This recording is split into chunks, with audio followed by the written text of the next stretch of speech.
Everybody, thank you for joining me again in my home. I'm Marc Malkin. It's my new Facebook Live show. And today my guest is Kevin McHale, who you know from Glee and who I've known for many years. Since the beginning. Since the beginning. Yeah. I remember the first set visit I ever did for Glee was the show hadn't even aired yet. We had been hearing about it. When we were doing like the first 13 and no one knew what was happening. No one knew what was happening. We just knew it was going to be big, and you were filming the... I'm glad you thought that. We had no idea. Oh, we knew. We knew. I remember... I forget how I first heard about it. I remember watching the pilot in my office. And the Journey song, you know, the song, what is it? Don't Stop Believing. Thank you. Don't Stop Believing. I, on rotate, kept listening to it. But the first time I did a set visit, it's when you were shooting the scene when Leah sings Don't Rain on My Parade. No way. And it was in like some theater, I think in like North Hollywood or Burbank. Oh yeah, probably. I swear any theater that's in the LA area, there's been some competition that we filmed. And I sat there and I interviewed everyone on the steps, and I interviewed you and Jenna together. Sounds right. Yeah. And then I remember I would see you guys at different events and stuff. And then the show just, it blew up before it was even out of the gate. Yeah, it was strange. And you're how old? 18 or 19 at the time? I was 20. 21, I guess, when the show properly premiered. I was 20 when we shot like the first 13. Because the first episode premiered, it will be 9 years on May 19th. It's a lifetime. What went through your head when this happened? Because it literally happened so fast. We had no idea. It was sort of like really like bougie summer camp. Mm-hmm. Actually, maybe not. There's probably more bougie summer camps that exist. Right. Like we shot the pilot, had no idea because it was supposed to be a mid-season replacement show. Mm-hmm. So we were signed on for like, we thought maybe we'll get like 4 or 5 episodes. Right. And then we got a 13 and we shot the 13. Nobody knew anything. And the pilot aired after American Idol. Right. But then there was going to be dark all summer, and then we'd come back in the fall and hope people would still remember. And when the show premiered here, we went to Australia, I think the next week to do promo. And for 10 days, I think. And by the time we came back, it was night and day. Like our lives had changed forever. And what was going through your head? Was there a way to comprehend it while you were in it? No, there was not, because we were luckily we had such a tight-knit, the cast was super, super close, as I'm sure you were aware, and then our crew was we had all the same people. There was such little turnover, even amongst the crew, that we were just doing the same thing. So we went back to work, and I remember my roommate, he's my roommate now, but he's one of my best friends, and he's like, do you know what's going on? Like, do you have any grasp of what's going on? And he's like, oh, you don't, do you? I'm like, no, I don't think so. And I think that maybe that's good, because like we were just locked away on Paramount, like just filming. And so I think it was nice that we couldn't necessarily be like, oh, this show is doing really well. Because I remember even going to a special I'm just remembering this literally right now, going to a special screening at like Santa Monica High School. Yes. Oh my God. Yeah. I think that was what. Oh, my outfit was terrible. I may have been a little bit of a Glee stalker at the time. No, but you were always. I'm not saying this because I'm with you now, but you were there from the beginning. But you were like one of like 2 or 3 people that are always like be like, oh, thank God. You're whispering, by the way. Oh yeah, you're right. Be like, oh, people are on here.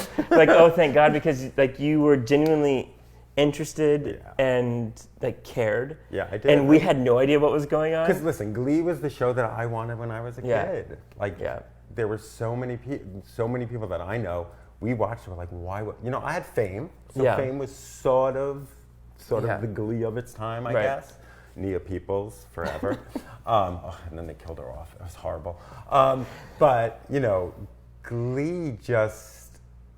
You know, and I worked at E at the time. It was like our target audience. Yeah. So you get you get your first Glee paycheck. Yeah. How did you splurge? Well, what's funny is we all got our paychecks for the pilot, and then we started rehearsing for episode 1. Right. And then the dance rehearsal at some point, we're all like, "Is anyone else broke?" Because like we all owed people money. Like my manager and my brother had to pay my rent for the month I was filming the pilot. I had completely run out of money. So for that. Like we had to ask Fox for like in advance, and luckily we all needed it because we were all just dead broke. So you all went to them and like, can we get an advance? Can we get an advance on the first episode? That's hilarious. Because which was sort of was one of our first really like serious bonding moments. Right. We're like, we don't have any money. I mean, I didn't splurge. The glamour. I think what's funny about these types of things is when you become more successful, you get more things for free. Right. So it was like, I was just like, send me anywhere. Send me like to the Fox International department. I was like, I will go anywhere you want. Like Jenna and I were each other's +1 to this TV festival in Monaco. Why not? We didn't get our own invite, but like Matt canceled, we'll take it. Right. And so that was sort of I got like a car because I was driving around a totaled So you got a car? Yeah, I like leased a car. Through Glee. Well, like no, for like 3 years. Oh, that was like my big splurge. And I felt like I was spending way too much money. What kind of car? It was an Audi A4. Okay, so that's pretty nice. Yeah, that's not bad. No, it was great. I was driving around an Acura that had like metal coming through the tires. So well, I know like Leah's big audition story was like for like her second audition, she got into a car accident before the audition and showed up to the audition with glass in her hair. Yeah, something like that. So now, I don't know if you read the piece in the New Yorker this week, profile of Ryan Murphy. Mm-hmm. And in the piece, he asked the writer of the New Yorker piece, should I revive Glee? Oh my God. So, should Glee be revived? I don't know. I don't know. I don't think it would necessarily work as it was, for example. Like, I don't think you should necessarily have me, someone who's like able-bodied, playing somebody. Listen, you just got my next question. Which is a really funny, strange thing to think about now, where nobody was really talking about that, and there was very little pushback on it because it was like, it's more important that this character is represented on TV. Right. And now, sort of, the more you know, and it's like, well, there are very capable people who could be playing that role. Right. And so unless maybe you recast, I mean, that's just my sort of like personal experience, but I mean, I would love to. I miss it. I actually had like a moment yesterday for the first time where I had this like the feeling I got of like going back to set and seeing everyone. I'm like, I miss that. I miss seeing everyone. So like if you can find some way to. What would Artie be doing now? Because the last you saw me, he was directing Tina in a movie. Yeah, he was like directing. He and Tina were married. I don't know. Anything I get to like work with Jenna for the rest of our lives, fine. I'll do whatever. Sign me up. Which is all about Jenna. Yeah. It has nothing to do with anybody else. Yeah. Speaking of Jenna, so I'm doing some research and I'm like putting in Google Marc Malkin, Kevin McHale, Glee, seeing what comes up. Yeah. July 2010. I shot down the rumors that you and Jenna were dating. Okay, so now I'm thinking about that. I'm like, maybe I really thought you guys were dating. And I think I spoke to one of my reporters spoke to, I think it was Jenna, who was like, yeah, we expected that was going to happen, but we're just friends. Yeah.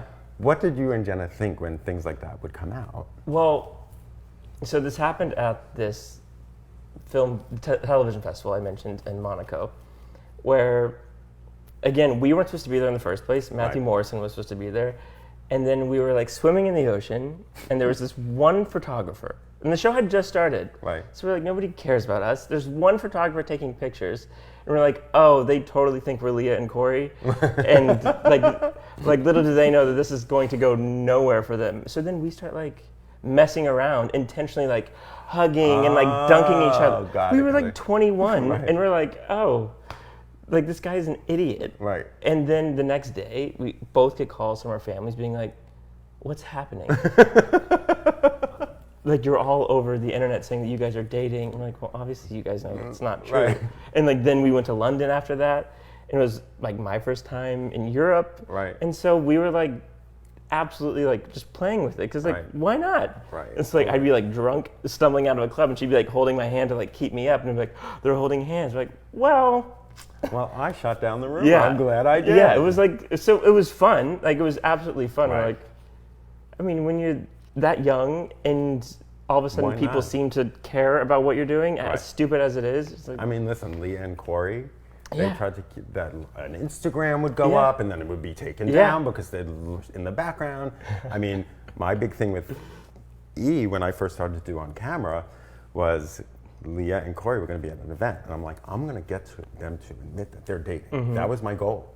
So they do the carpet separately. Leah does the carpet, I said, so who's your date for tonight? She's like, I'm just with my girlfriend, you know, like wink, wink. I'm like, thanks, Leah, bye. Yeah. Corey comes over. Yeah. I said, so is this a date night for you and Leah? And he goes, I guess so. And I was like, yes! And that's how I broke the story that it was official, that they were dating. It's kind of crazy. Yeah.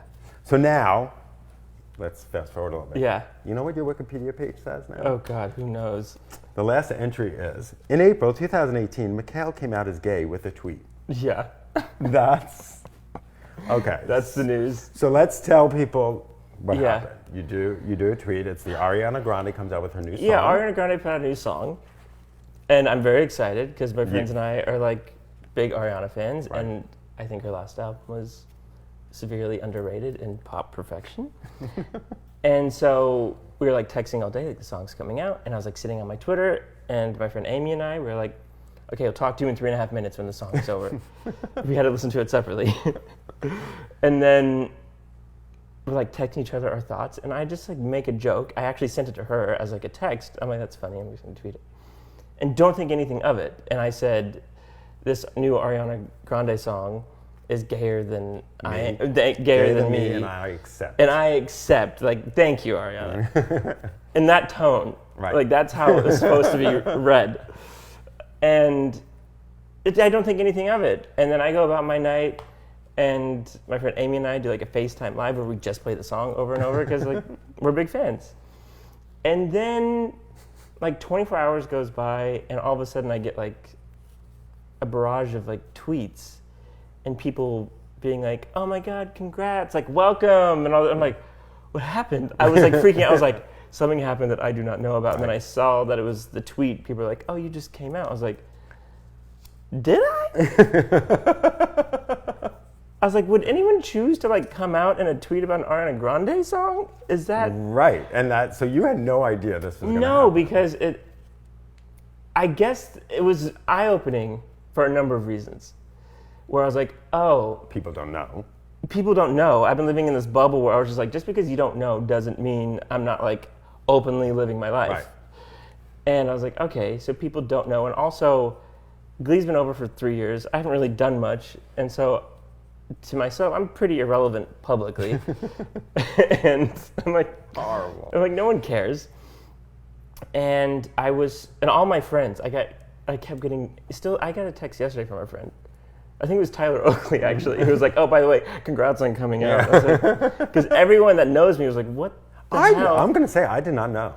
Well, that's the thing. I guess it was, I guess I wasn't obviously shouting it from like the mountaintop or anything, but I've never really hit it. Right. In the first couple of years of, it's like, there's several points, I guess, to be made. The beginning of Glee, for example, I was absolutely trying to like figure out myself, where never had there was no like shame factor, there was none of that. Mm-hmm. Like family, nobody cared. I've never had to come out in my life. Right. Where like my siblings were just like, we know, whatever, move on, and that was it. Right. Like that was the most I've ever had to do. I'm like, oh, okay. Actually, it was the same week in London when people thought Jen and I were dating. My brother turns to me at a club and he's like, we know. It's like this week, there's a lot happening. And the thing is, I guess, so my early 20s, I was in a relationship, and it was that balance of, oh, should I be talking about this? But also, like, who cares? Mm-hmm. And also, this is my personal life, and like, who I'm with or doing whatever with. Like, how is that anybody's business? And then there was the other thing of, when you are secretive, like maybe you get used to that, and you like it. Mm-hmm. And I've thought about that in hindsight of like, that probably was absolutely part of it. Part of it, yeah. Where I wasn't intentionally withholding, but it was maybe you like that and you get used to it, and it's like, okay. And then the other aspect is when you're in a relationship, if it was just me, I don't care. I'm super open and total oversharer. But when you're with someone else, which I've basically been with someone else for the entirety of my 20s, and my first relationship, I've been in 2 relationships, and my first one was almost 8 years long. Wow. And it's not just me then. And because I was a public figure. No, you're a public figure. Don't semi it. You were on Glee, the original cast of Glee. But not like from Glee, whatever the project you had and all that stuff. Yeah. You're in the original cast member. Yes. Where I was very conscious of like, this isn't just my life that I'll be talking about. If I do mention something or whatever, it's also the person that I'm with. Right. And if they're not necessarily at the same place as I am, that's not really fair to them. Where the person I was with came the most accepting family, but like one of the family members, he was very terrified of them finding out. And so I was respectful because everyone knew me. Right. We were like family. And so if I talk about it, they're all going to know who I'm talking about. And so I was trying to be respectful of that. And I think that's probably where the whole just not talking about it publicly that makes sense. Sort of like rooted. Did you ever have anyone career-wise say, don't keep it a secret? Not outright. I've had people be like, you don't need to say it. Right. Which is, don't say it. Yeah. Where I've been around long enough where I don't care what people say to me. And to say that I didn't think about that would be completely false. Of course. I mean, I grew up in the music business from the age of like 14 until I got Glee, where I was like, oh, I probably will never say anything because like I don't need to, and it will probably mess with my career. And then at some point in my early 20s, I was just like, I stopped caring. I don't know when it was. I don't know what the switch was, but I just Because if you look, first of all, that tweet, 12,000 likes. Which is a lot for me. And I was looking, like I didn't do a scientific research, but I looked, I was like, it's abnormal for me. That's a lot. And 3,000 retweets, which means like you made an impact. Yeah. Like, that's, I'm like, oh, people didn't know. Right. People didn't know. And, we do live in our bubble. We all live in our bubble. And, what I said to you originally when I asked you to, be on the show is I think it's important for young people to see people who are out and proud. Absolutely, yeah. It's visibility. Visibility matters. And you're coming from a show like Glee. I think everyone assumed everyone on Glee was gay. Yeah. I think that's what the assumption was. Yeah. And not everyone is, I think. Surprisingly, a lot of people aren't. But now, if you look at your Instagram, I'm like, he wasn't hiding anything. You and your boyfriend are all over the Instagram. Yes, and like if you follow like any of the social media things, like I'm absolutely not hiding anything. And I was like, if you go back, if somebody was a big fan and following everything I was doing, like the people who I sort of interact with on Twitter on like a daily basis, I think there was 0% surprise. Right. Like people knew. Right. And like the organizations I've been supporting and all that sort of work has all been very apparent, at least to me. Right. Like I've always supported LGBT organizations and things like that because I felt I had invested interest in this where I wanted to help out. But you never said at one of those events, I'm a gay man. Yeah, I didn't. Yeah. And why not? I don't know. And I think the cowardly answer, which is partly true, was that I was never asked, which is not a reason to not say anything. Right. And not to blame it all on like someone I was with, but to go back to that, I do think that was a big part of it. Like I wanted to protect the person I was with. And even now, like my boyfriend now, I even asked, I'm so hyper aware of these things, I guess, where I like posted a picture of us holding hands like 2 months ago or something. Austin. Yes, Austin. Yeah. And I was going to post it because I was feeling like sappy. I'm like, this is cute, and I'm like, feeling nice right now, and I'm gonna post it. And I was like, do you care if I post this? And he's like, no. I'm like, oh, all right. And that's how like little thought sort of goes into these things. So and I think that's why. Been together? A little over a year and a half. Nice. I think, yeah. Marriage? I don't know about that. Let's not get ahead of ourselves. If I was with someone for 7 years, and that's pretty amazing. You were young when you're together that long. And I'm telling you, I had no idea. Yeah. I didn't know. Because I'm trying to think back, there were certain people on the show that I assumed were, that maybe I was wrong about. Yeah. But I don't know if I ever said Kevin McHale, oh yeah. And I also think it might have been because the character I was playing I think if I was in Chris's position and playing a gay character, it would have come up. Right. And I think I was okay with it not coming up. Right. Because I was like, I'm in a relationship for the first time, and I sort of got an easy pass, I would say, where I got to sort of live my life privately and not have to sort of figure out how do I word this to the public. Right. And I think that was probably very difficult for Chris, who was 18 and then got outed publicly and then had to sort of deal with it. And everyone else is like, well, why didn't that happen to you? Because everyone else on Glee knew. I was like, I don't know, but I'm not necessarily that mad for me because... You got to live your life. Yeah. So have you heard from Ariana Grande? No. No, I honestly, I feel bad about it because that song is about a lot more, or it's about something really horrible and tragic and something that she went through and dealt with it beyond anybody's, I think, imaginable expectations. And that's what that song's about. And then I just make this passing joke about it. Right. And then I was like, this is sort of disrespectful to the song and the subject matter of what she's talking about, where I was just trying to make a joke and like make a couple people giggle. But the joke had an impact. Yeah. I mean, and I'm definitely happy that it's better out than not. Like, I'm happy, like, okay, great. So that takes care of that. But you were surprised when you saw the headlines. Oh, yeah. Because it literally blew up. It was everywhere. What the hell is going on? It was so strange. Yeah. All my friends and family, my dad texted me. He's like, heard you came out. He's like, congrats, love you. I'm like, no, I didn't. He's like, well, the internet says you did. I'm like, so your son's telling you that, like, who are you going to trust? Like, what are you, I'm like, also, why are you looking up me on the internet? Because he probably has you on Google Alerts. Probably, yeah. Speaking of Twitter, a fan recently tweeted that they wanted you to make music, and you said it's happening. What's going on?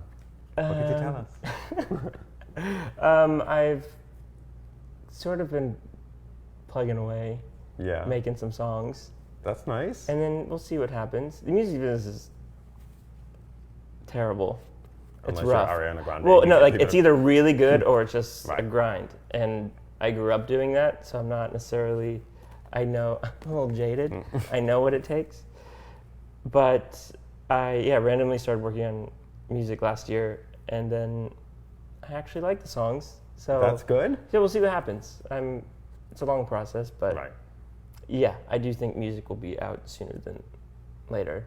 And you've kept in touch with a lot of the Glee people. Like, you're still close. Oh, yeah. Like, what was was it another headline the other day? It was like a Glee reunion, meet Matthew Morrison's baby. Yeah.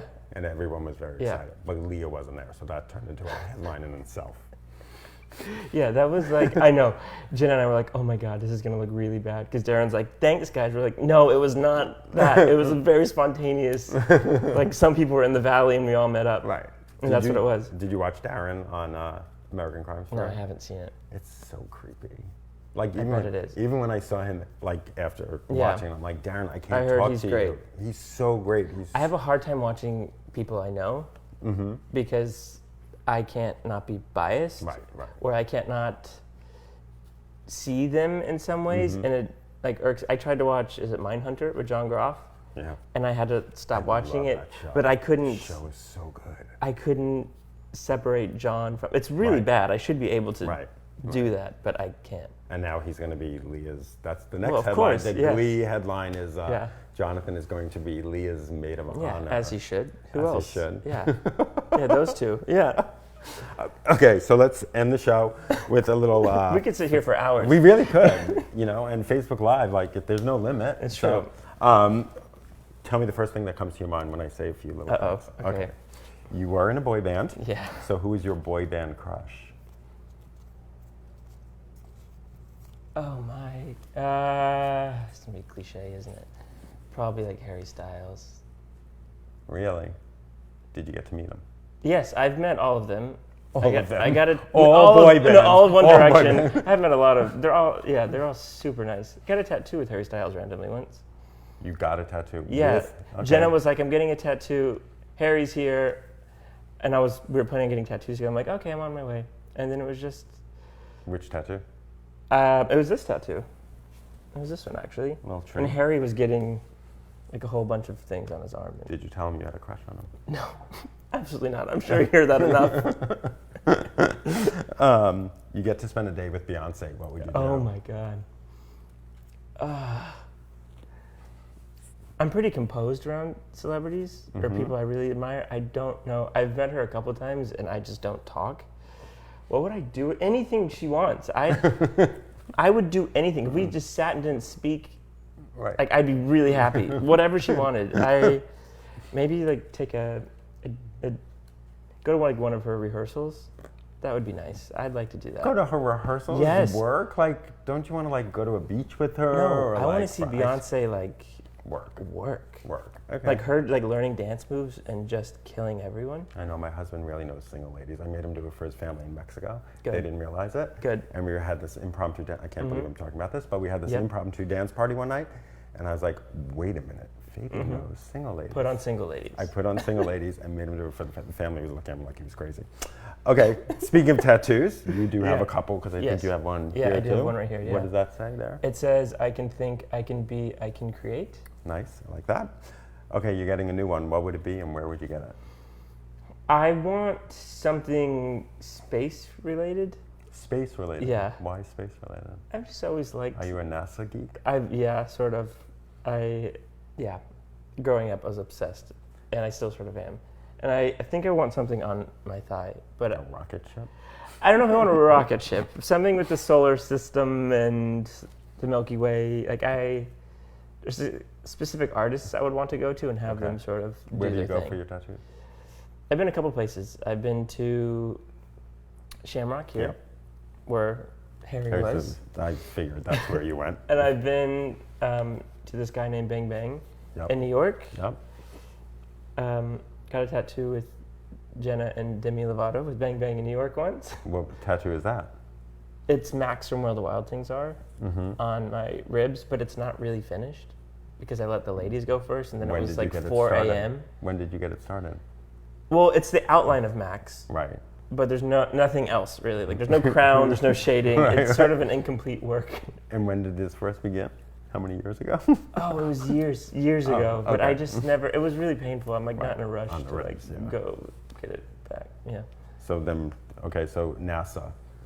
Yeah. Milky Way, stars, Something things like that. Some sort of abstract space-inspired Got design. it. On your thigh. Yeah. Okay. I just got to work out first, so I have like muscle to like put it on. I know. My husband has this tattoos everywhere, but he's in good shape. Yeah, I do them in places where you don't have to be in good shape. That was my sort of thing until I did the ribs. And I was like, oh no. Okay, you're turning 30 next month. Yeah. What are your plans? I'm planning a sort of trip with some friends. Yeah. But it's me, so it's last minute. Okay. I've been procrastinating in severe denial It's soon. Yeah, it's in a month.